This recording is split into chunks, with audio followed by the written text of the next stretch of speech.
And here we are on Cloud Kingdom, and down in the bottom left-hand corner of the map here, game number 5, we have our red Zerg player from Team SCV Life. We've introduced him about 100 times over the past few months here at the IPL. It's HyuN, and his opponent here in the upper right-hand corner is our blue Protoss player from the Team MVP. It's none other than Finale, and Finale trying to bring things back a little bit closer, but he has some uphill work ahead of him. I think we do. You know, if we need to get HyuN a trophy. Yeah. I think we should open a contest. Well, not a contest, but like a forum of some sort. Get submissions on ideas for the trophy, and we should design a trophy for HyuN. Because what is well, when do we give him the trophy though? Because nobody's ever gonna beat him. Yes. Is the problem. And well, okay, well, that's Finale could do that. He could very well do it today. And I will go ahead and let people know we do know next week's opponent. And I also want to let people know that we've actually revised our position on mirror matches, and mirror matches are fine. So that it allows us a little bit more flexibility in scheduling because we know who people can be weeks in advance. And even if they happen to play someone of their own race, well, it's not that big of a deal.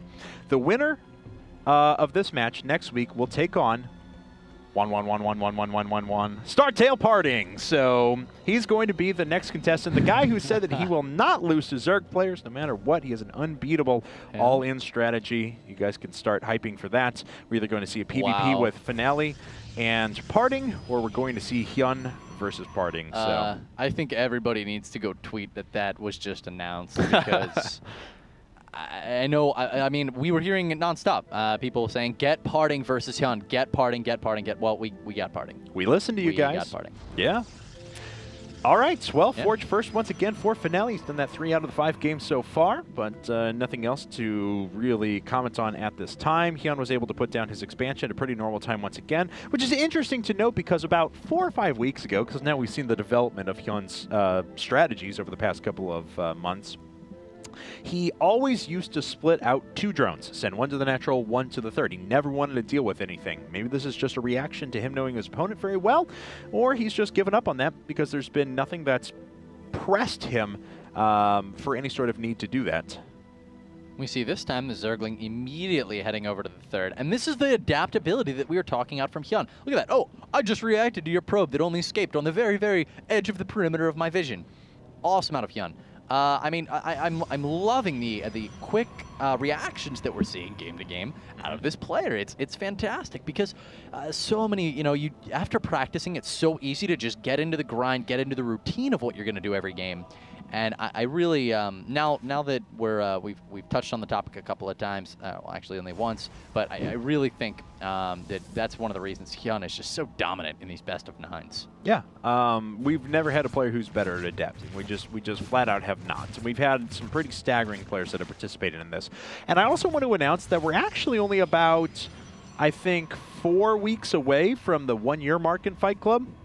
And when the 1-year mark hits, we are going to re-invite people that have participated in Fight Club before. So just a few weeks left, and that's going to happen. Plus, you know, there's been some speculation. Oh, you know, can Kespa players join? Oh, I don't think they can. They have some sort of... No. Kespa players certainly can join, and we are actually actively working to make sure that they're going to be involved at some point.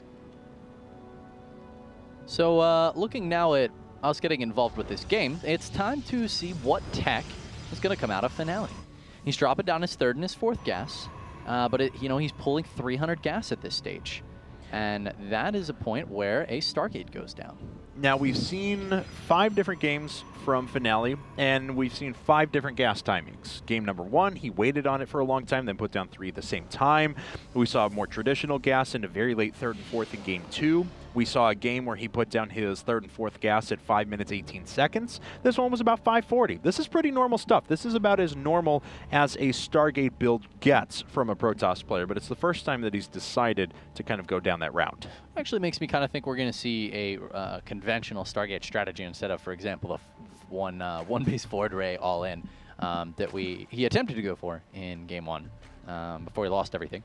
+1 is going to start up though, so the possibility of a follow-up, a final up, is imminent. And guys, you know, I mean, a Robo following this up would not be surprising, of course.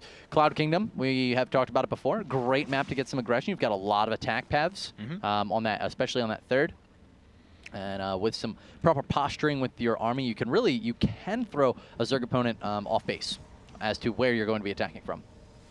And it was at exactly 7-minute Roach Warren this time around for HyuN. So feeling a little bit more, I mean, he's not feeling as secure because he didn't do any early damage like we did last time, but things are hitting just the right time for HyuN. This is pretty much exclusively always what he does. He's got his third and fourth gas now coming up over at his third, and thus far, things are looking quite normal out of our TSL Zerg player. That's actually really interesting, pointing out the Roach Warren timing there. I mean, take, for example, if a 4-gate +1 was hitting right now with some Zealots, I mean, HyuN has nothing. His Roach Warren finished at 8 minutes, so such plays could be really effective out of Finale, but I think HyuN is doing such a good job at abusing the narrow play style of Finale. You know, he loves tech, he loves Stargate or Robo. He isn't a big fan of taking greedy fast thirds. He has a very definitive playstyle, and HyuN's adapting to it extremely well.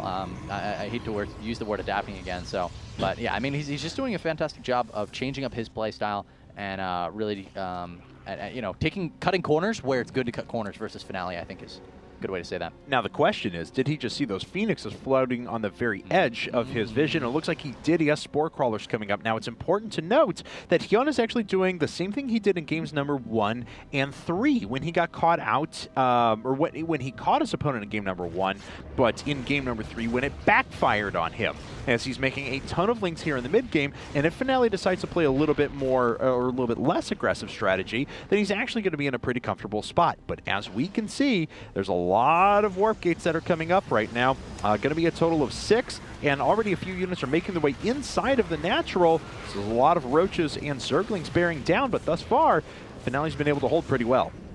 Yeah, no real damage sustained yet. He does not have an Immortal out quite yet. The pylon is going to go down, unpowering, in fact. Oh, the robotics facility really expected a pylon to be on the high ground there to keep that powered, and that is a substantial amount of production of Finales that is no longer in existence. So Forge going to go down as well, losing about a third of the research that +2 had invested in.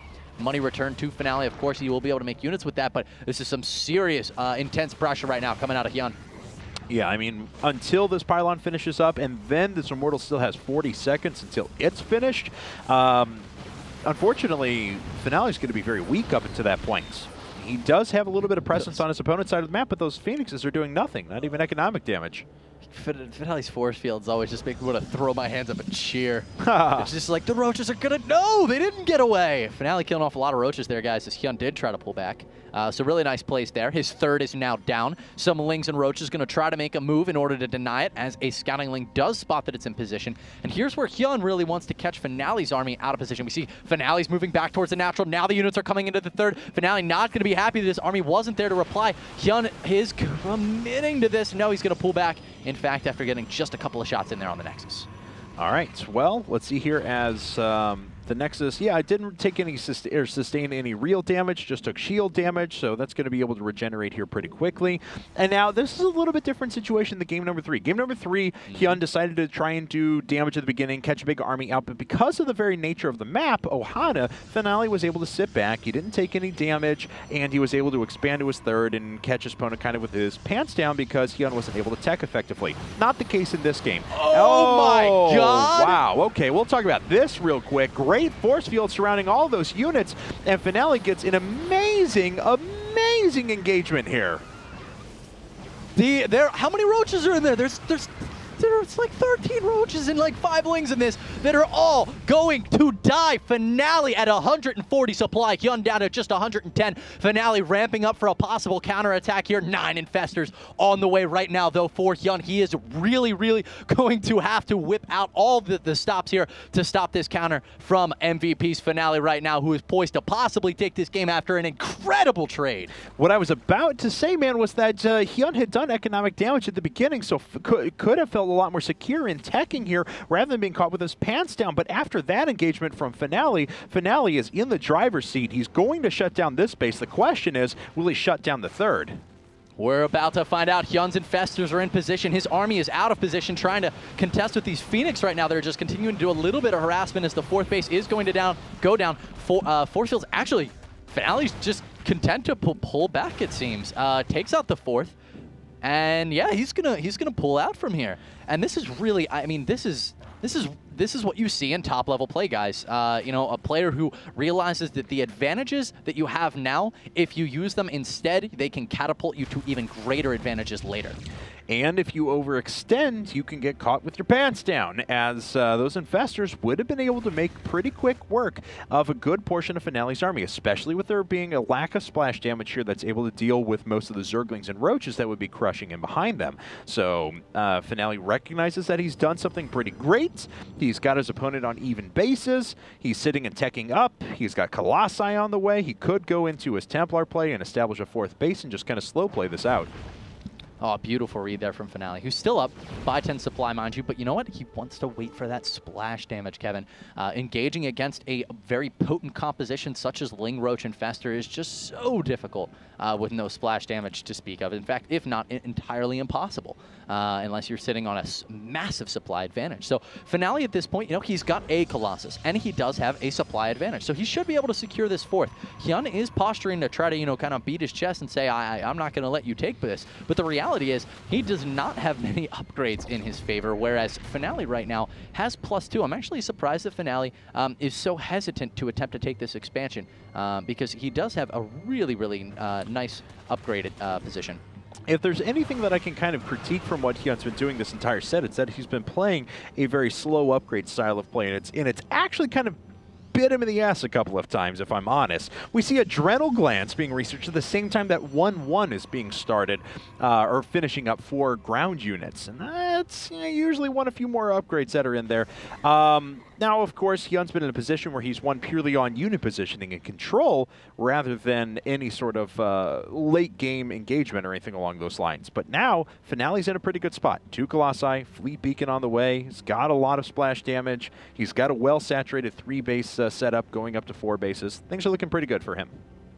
Well, you know, he still hasn't gotten the 4th, and if we take a look, HyuN's 4th is fully set up, fully saturated. He's dropping the Spine Crawlers. Why? Because his Greater Spire is 3/4 of the way done. But once again, we're seeing HyuN sitting on over 50 supply of Zerglings. He's got 110 of them, and that is not an ideal composition to go up against an endgame Protoss Death Ball with what's going to soon be a mothership here. So, I mean, Finale's going to take this 4th, and it looks like, yeah, HyuN's going to start throwing away with these Lings with some counterattacks. We see a large clump of them getting ready to run in the natural. Is Finale going to notice these? That's pretty much all of them, actually. And it looks like he does have a Zealot in position this go-around, and Photon Cannons and units in position over at the 3rd. May take a little bit of damage here, and it looks like he will actually lose a couple of probes. That'll give him what he needs, actually, to start his mothership, though, here in a second. So, not that big of a deal. I didn't even lose that much supply. I don't know that Finale lost a single unit through all of that. That was absolutely insane. HyuN now, guys, surrounding a Stalker or 2. But yeah, he's just throwing away supply here right now. We can see that he's replacing all of this with Broodlords and Corruptors. And Stalker's coming in right now, going to, lifting up a lot of Roaches. Nice plays coming there. Oh my god, he's actually dropping them because HyuN wasn't issuing any more attack or movement commands, so he dropped the Roaches stood still, and then he went and immediately grabbed more Roaches. Nice play there out of Finale, who actually looks like he's going to try to make an attack here while HyuN is sitting at only 180 supplies. He queues up 12 Roaches. Yeah, very heads-up play there. He's even got +1 air weapons coming up. Does benefit the mothership and super late-game armies in addition. So Finale just using his resources wisely. He's got a lot going for him at the moment, and he's now going to start adding on those very valuable High Templar, which he can turn into Archons for additional splash. Warp Prism speed being researched at the moment. We mentioned before the Finale does love his Warp Prism play, and this is a good map for it because you can get over this little, I don't know what you want to call it there, crevice, cliff line, and then drop directly into your opponent's base without them having a good bit of map coverage. And Finale's actually done a pretty decent job at clearing out all the overlords across the map. Ooh, Roaches unburrowing are going to catch the probe that was going to take a 5th base. Stalkers blink in, but they simply burrow again. There is not an observer close by. A couple of free Roaches, though, going to be donated to Finale. I wonder where the nearest observer actually is at the moment, as looks like that Roach tries to get out of there, but this one is going to sit here and deny the Nexus, at least for a little while there's one being taken in the top left-hand corner. I love the small attention to detail there. HyuN, Finale, of course, knew that there were burrowed Roaches, maybe didn't remember if there were 2, if there were 3, if there were 1. So HyuN goes, oh, look, this was the Roach that I had burrowed, and unburrows it and walks away. And so now Finale's sitting in this position. He goes, oh, he unburrowed his Roaches. That was odd. Kills the 1, thinks that there's no Roach there, and, well, there actually is, and he can't drop a 4th right now. And look at this. We see the Void Rays starting to make their way in as Finale starts to plan towards that really late-game army. And you're right, yes. I mean, he denies the 5th for a good period of time. There could be another observer that actually pops up in a second. There's a million photon cannons warping in, and that should keep him pretty safe now as he continues to bank money. Well, lots of pylons all over the map right now for Finale. He's got them scattered across the right-hand side. There may be one over here on the left. We do see the War Prism is swinging its way down as well. No, in fact, that is a Zealot. It's got 2 Immortals inside. Maybe going to try to target down some. Oh, there's so many Spore Crawlers. The Immortals just get hot dropped, and, well, they're just going to do what damage they can before they die at this stage. Yeah, that's pretty much it. Oh, don't quite get the Queen. They just needed 1 more shot, and they're actually going to die pretty quickly. But that's going to buy time for Finale and start moving into more air units. He's got a fleet beacon done. He's got some units over here. Those could actually get caught out and destroyed pretty easily. That would be pretty devastating. And could start putting up a bunch more air units here in a second, whether they're going to be carriers or Void Rays. And it is just going to be mass Void Ray afterwards. You know, Void Rays are so difficult to deal with if your Protoss opponent is good at not letting them clump. It's really easy to deal with Void Rays when you catch them all with a fungal growth, but if there's adequate splitting out of Finale here, there's not going to be a great answer to these. Corruptors just don't deal all that well. They're extremely good versus... There's just so many photon cannons. That was tower defense right there. That wasn't StarCraft 2. Well, the 5th base dies. Finale has his own 5th base, so he's actually in a little bit economic advantageous position, and you see how many resources are left over. But HyuN's trying to go up. He's already got 11 Broodlords. He's trying to go up to 19 here in a second, and just replacing all of his supply with super strong forces. And that's what essentially Finale just did right there, too. He gave up a bunch of forces to take out a 5th base, which is a good trade because it allows him to reproduce on nothing but Void Rays. Yeah, and he gets rid of these sentries, realizing that a lot of you may have been like, oh my god, those sentries. Actually, there's like not really a ground army currently in existence for HyuN. It's just Broodlords and Infestors. Yeah. So sentries are probably one of the most useless units at this stage of the game. Why not just replace them with Stalkers and Void Rays? Stalkers and Void Rays indeed, and Chargelots. Oh my. One fish, red fish, fish. 2 fish, blue Void Ray. The Void Ray count is really starting to soar, though, and that's going to be a pretty staggering force. It's been a very long time since I've seen the late-game PvC that's put this many air forces out there. And it's kind of smart because, what, there's only 5 Corruptors on the field. It's... What? There are 5 Corruptors? 5. So... 19 Broodlords. So this game is actually probably going to end, is what you're telling me right now. Well, I mean, if he gets the engagement he wants, there's still a lot of Infestors out there, and they will have to watch out for those. And Neural Parasites done, so we can try and capture the mothership and try and suck them into a vortex or something like that. I mean, there are certainly outs here.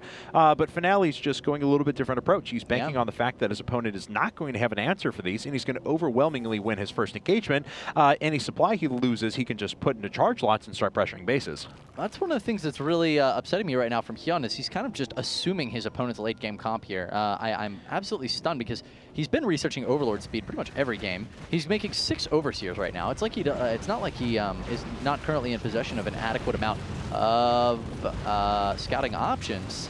And yeah, he's just throwing away some Stalkers right now, replacing them with Archons and more Void Rays. And yeah, he's just got so much money. I mean, at this stage, he can really do whatever he wants. Well, I mean, this is a clever way from Finale 2 to get around a problem that we've seen from a lot of Protoss players recently in late-game PvC, which is, well, Zerg players are just kind of letting Protoss players kill themselves on their prepared defenses, on their big spine crawler walls and stuff like that.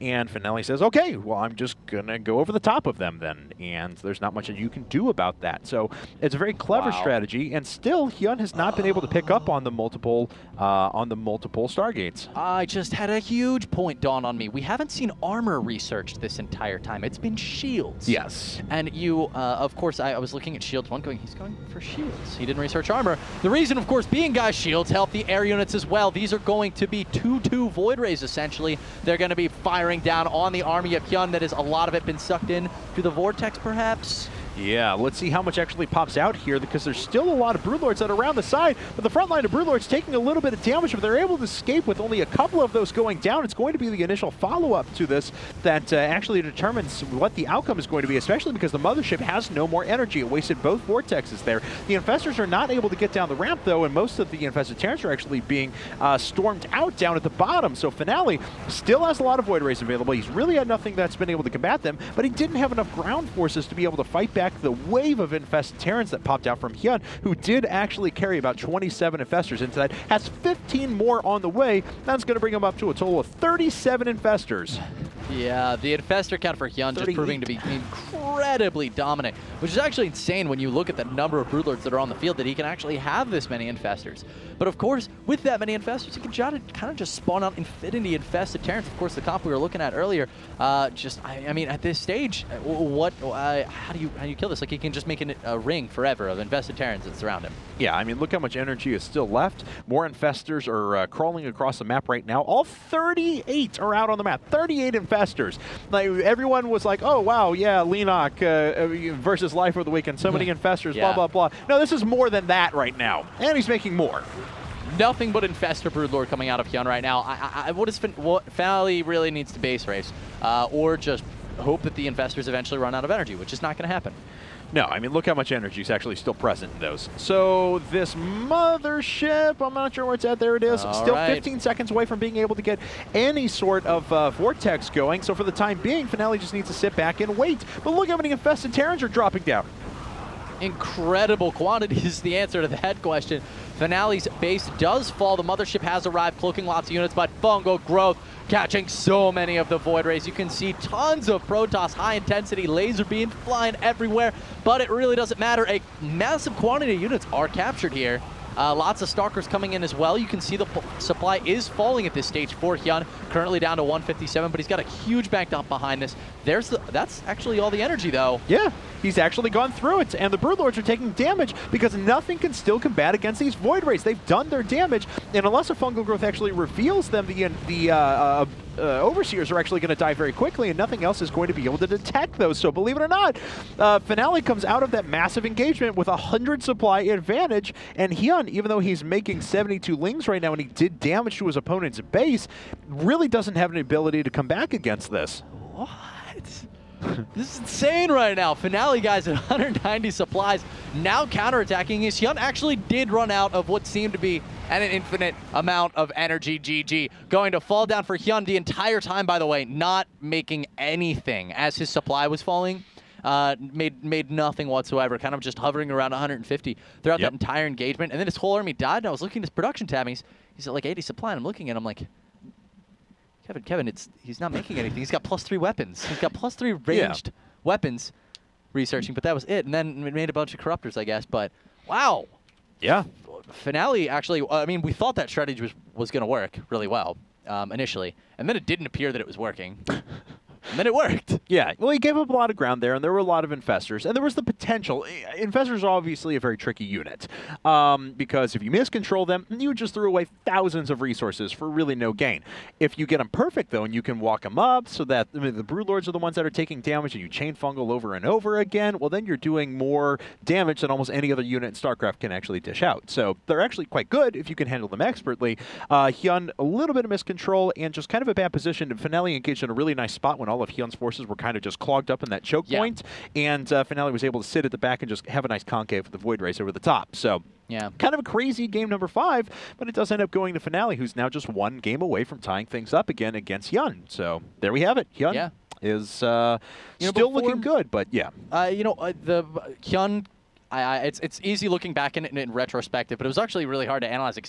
How many times have you seen that sort of army engage against each other? Not too frequently, but HyuN, if he had fallen back and the 14 corruptors that he made, if he had allowed those corruptors to join up with his army, may have actually done okay in that situation. Do a lot of damage, fall back, and regroup and go in, but overcommitting there, really feeling like he had the game. Wow. Beautiful play there out of Finale, guys. So now, 3-2. We're going to cut to a quick commercial break. We'll be back with game number 6 here at the IGN Pro League Fight Club.